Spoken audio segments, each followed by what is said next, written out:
Automne 2000, finale de la Coupe d'Angleterre de rugby à 13 à Manchester.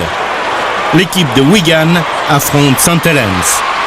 Le célèbre stade du Manchester United est bourré comme un œuf. 65 000 spectateurs. Ambiance surchauffée. Le match est commenté en direct par deux Français passionnés, Louis Bonnery et Rodolphe Pires. Parce que vous voyez comment Mitchell, attention, est à l'arrière vers Radzinski, la croisée, le ballon, oh c'est bien joué pour Brett Dallas, Dallas qui est plaqué à hauteur de 10 mètres, le ballon qui sort pour l'équipe des Warriors, l'attaque, attention, il y aura un surnom pour vous, ça peut aller au bout avec Farrell qui fixe qui va dans les dents, oh, Farrell qui a cherché de jouer l'intérieur, Farrell qui a gardé le ballon, et bon plaquage et bon retour défensif de l'équipe de St Helens, Frank Endacott.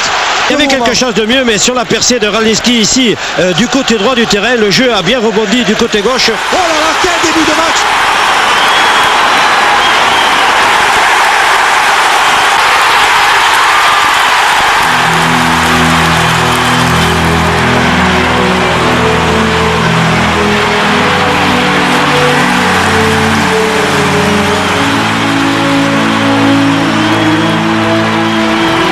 Ce rugby à 13 qui rassemble de telles foules en Angleterre a une longue et chaotique histoire.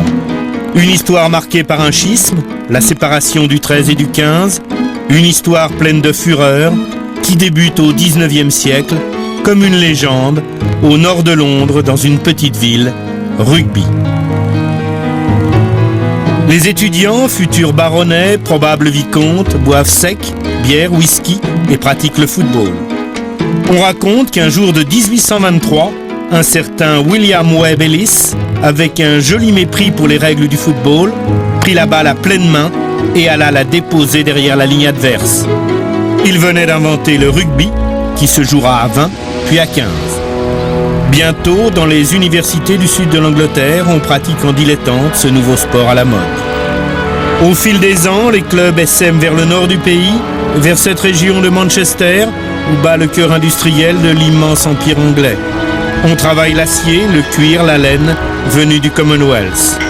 De toutes les régions d'Angleterre convergent ici manœuvres, ouvriers, mineurs, qui s'éprennent bientôt de ce sport viril. Autour des mines, il y avait beaucoup d'équipes, et spécialement autour de Wakefield, Castleford et Featherstone. Il y a un dicton qui disait « Si on était à court pour trouver un bon avant, on criait dans le puits de la mine, et il y en avait un qui montait immédiatement. » La plupart des équipes de cette région étaient constituées de mineurs, et comme on travaillait dur, on jouait dur aussi. Dans cette période de boom industriel, la lutte des classes n'est pas un vain mot en Angleterre. Les conditions de vie et de travail des mineurs sont extrêmement pénibles. Ce sont les enfants qui se glissent dans les étroits boyaux pour sortir le charbon à la main. La journée de travail est de 12 heures. La silicose, grave maladie des mineurs, fait des ravages.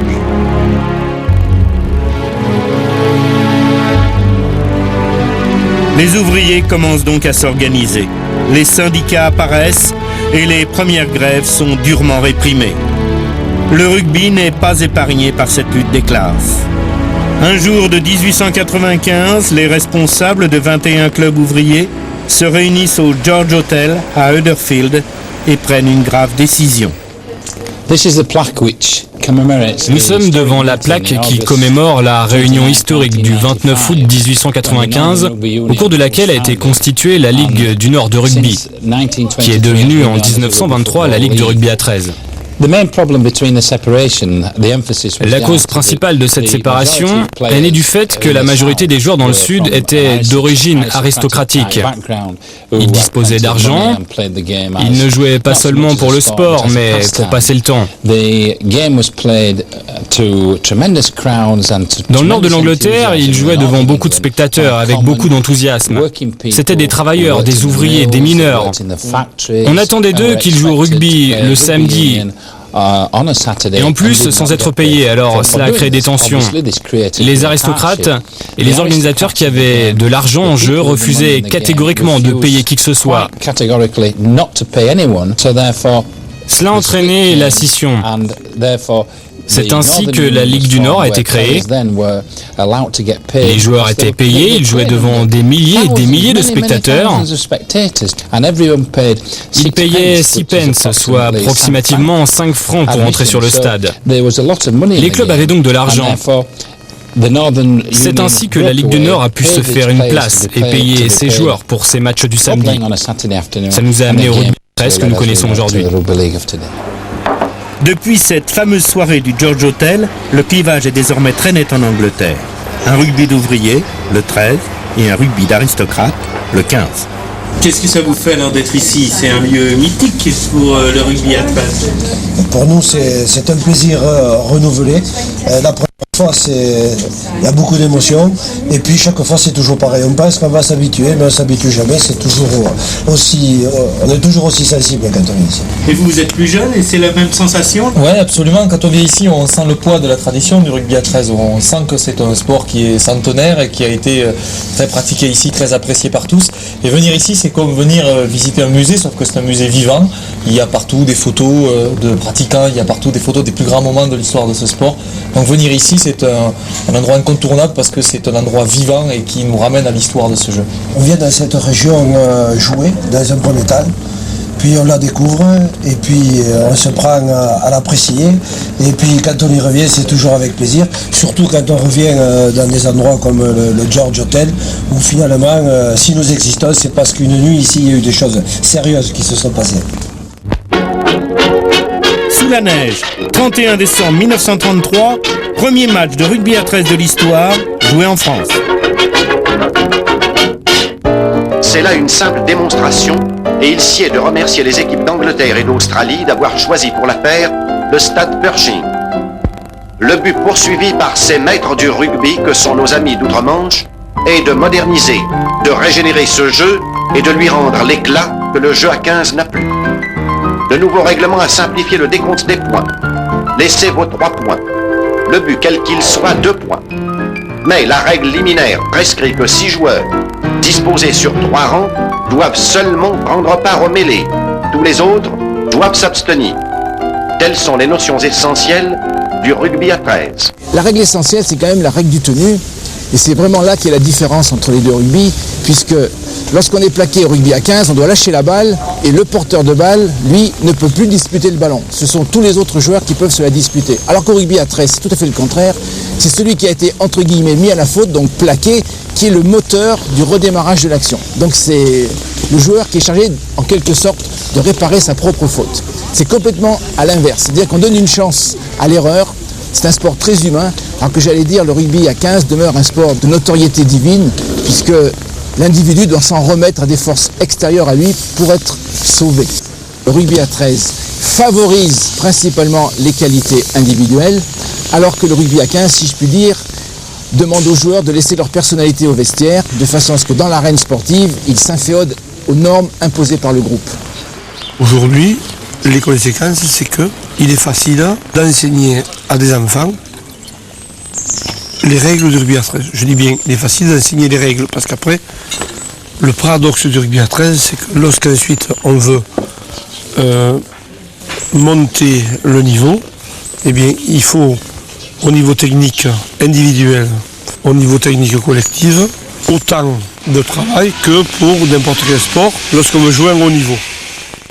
À la fin du 19e siècle, au moment de la scission, le rugby à 15 est déjà puissant en Angleterre, en Australie, en Nouvelle-Zélande et en France. Le 13, lui, se cantonne dans les régions ouvrières du nord de l'Angleterre, puis dans les années 1900, il essaime rapidement en Nouvelle-Zélande et en Australie.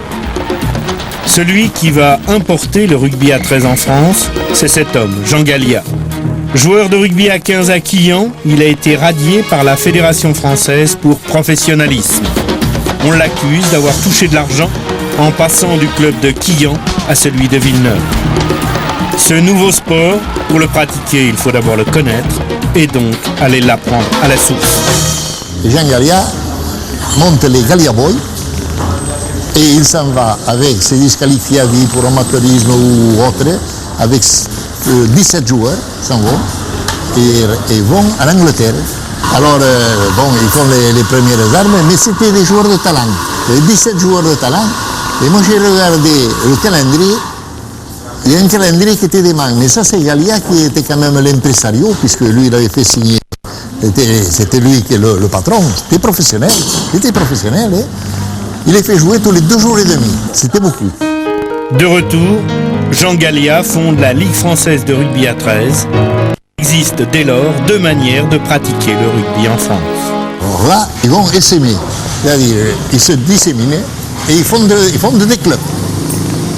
Et contrairement à ce qu'on peut penser, Gaston Amila, Lolo Fabre, tout ça, ne sont pas venus à Lézignan. Ils ne sont pas venus à Lézignan pour faire un club ou à Carcassonne. Non. Ils ne sont pas venus. Ils sont venus. À ce moment-là, ils sont allés à Lyon, Lyon-Villeurbanne, il y en avait un peu partout, Maton, Saint-Martin, TLC étaient disséminés. C'est eux qui ont importé le rugby à 13 en France. Voilà, c'est eux, 17. 17. Une équipe de France est constituée.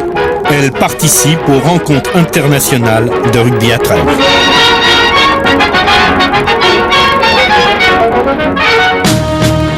Voici l'entrée des joueurs sur le terrain. Les Français en culotte blanche sont précédés par Gallia, leur capitaine. L'anglais Brau précède ses équipiers en maillot blanc.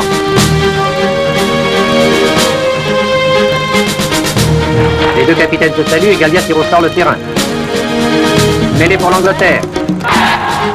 L'autre mêlée, Carré-Roux sur Rousier qui sert Giral, Cossarieux à la balle. Il la donne à Noguer, il lance Prugnac.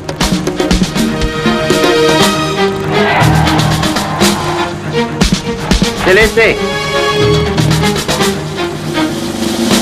Rousier transforme. C'est la mi-temps.